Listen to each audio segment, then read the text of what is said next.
here in Seattle, the culture is very different. It's use how you want to, whenever you want to, wherever you want to. You're not going to do any time. There's not going to be any consequences. You're not going to be arrested. And what that does, I've observed, is kill people. I mean, we're basically killing people with their rights on.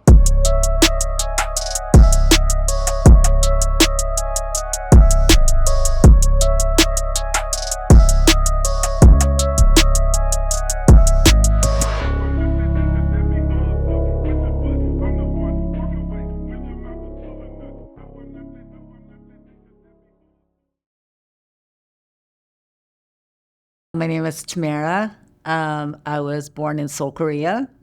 I was left on the side of the road after birth, and I'd heard two stories. One story was that someone picked me up and took me to an orphanage, left me on the doorstep of an orphanage, or that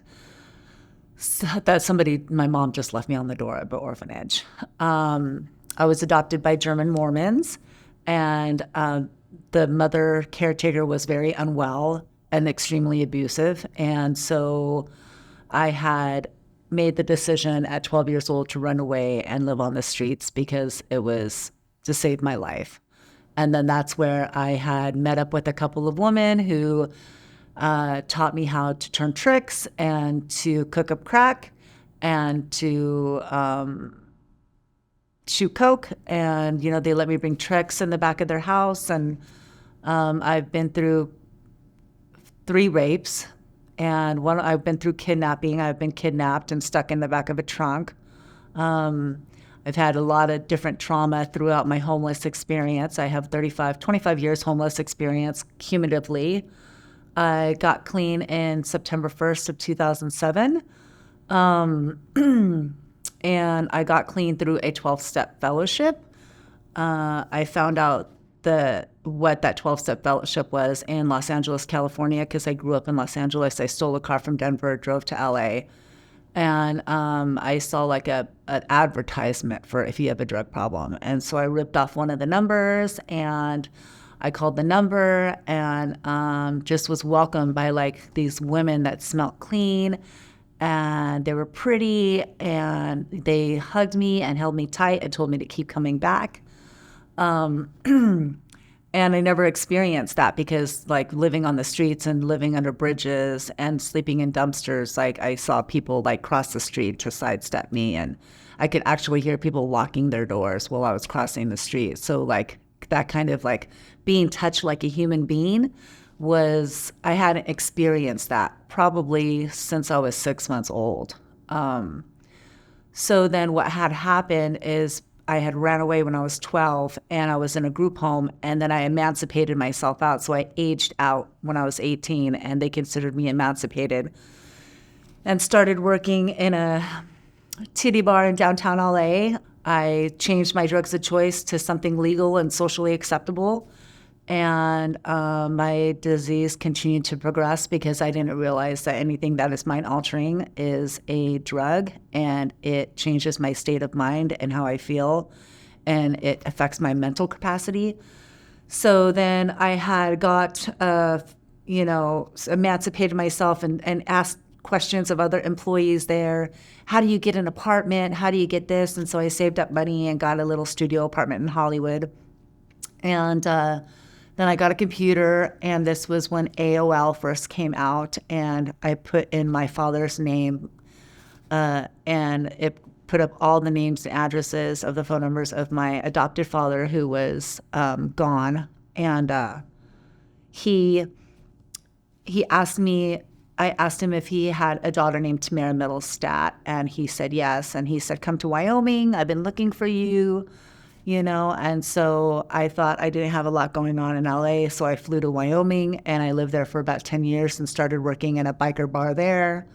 I started remembering that place that I got, all that love from, and I started going to meetings, 12-step meetings out there, and got a little bit of time clean, but I didn't understand that like all the trauma that I had incurred through my home life and through my homeless life that it needed to be dealt with as well. And so that had caused me to go out and relapse. And so then when I moved to Seattle, I saw a training video for a telemarketing place saying, choose your attitude and go to the Pike Market. All these people at the Pike Market have great attitudes. And so I felt like, I've never been there. So I came to Seattle and I picked up a 8-ball-a-day habit up my ass just to get well.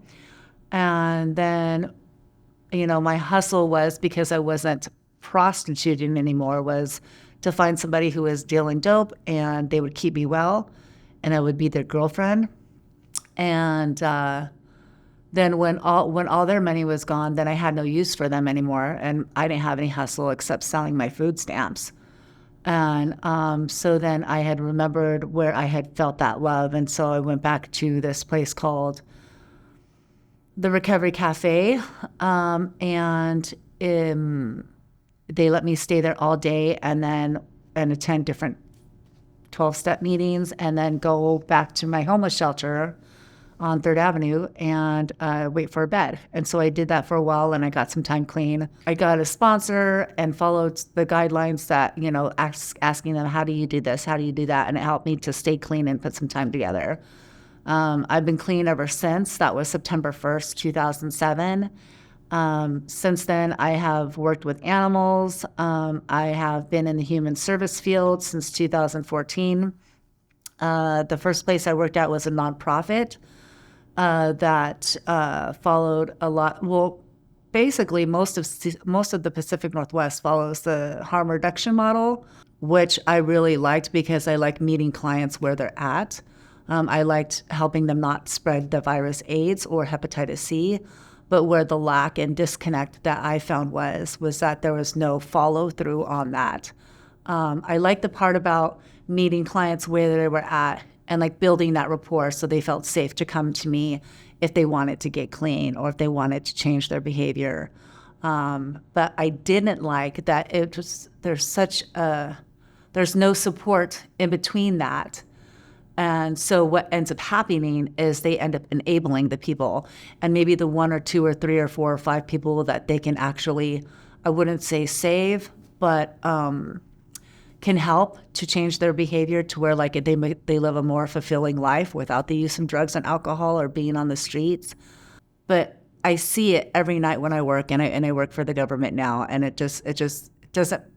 Even though it matters, it seems like it negates like the hundreds that I see every night walking around like zombies and dying. The drug that's out there is killing nearly 200 people a day nationwide. And the harm reduction model for me, because I've done jail time and there was consequences for my actions, and it gave me some time. Even in Los Angeles County, you get put in jail for under the influence. So you get put in jail for using drugs.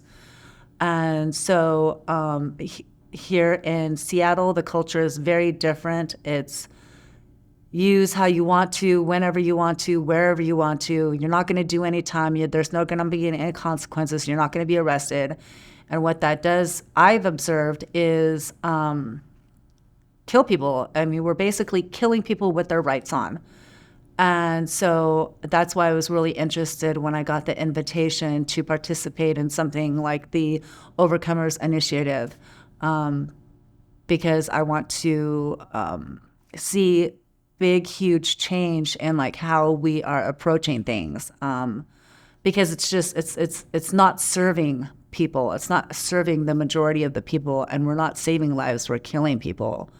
And I see it every night when I work. And so hopefully this new initiative will really kind of, instead of black and white, put in some of the gray and make it like more individualized and person-centered to where like we're actually serving people instead of killing them. I mean, I got clean off the streets. I'm not negating anybody else's experience or what they needed to help them.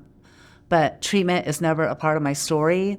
And if there weren't consequences for my actions, I would unequivocally, I know, be dead by now. Unequivocally. And so, I mean, I am very grateful for those consequences, because what they did was they made space for and made a space so that I can think of something besides the life that I was living. I had space to think about maybe there's some other way. You know what I mean? I see people driving in cars and I going to jobs and I wondered how they did that. And in that space of those consequences where I was incarcerated, I got to think of maybe there's a different way. Like maybe I could do this too. And so I'm truly grateful for those consequences. And I think that they actually saved my life, you know, and I cannot honestly say what can work for everybody else. Like this initiative is not about a blanket statement about that this is going to work for everybody, you know, and that's why I can really kind of be proud and have some pride in participating in this, because this is more about helping what the person wants and, you know, what they need and what they need to be fulfilled. And that differs, you know, from person to person. And so I hope to bring my lived experience to maybe kind of build rapport to other people that, you know, didn't, that are going through something and they feel like they can't relate to somebody who's just out of college, or, you know, kind of saying some condescending comment like, I know how you feel. Because unless you've lived there, you can't possibly know how it feels.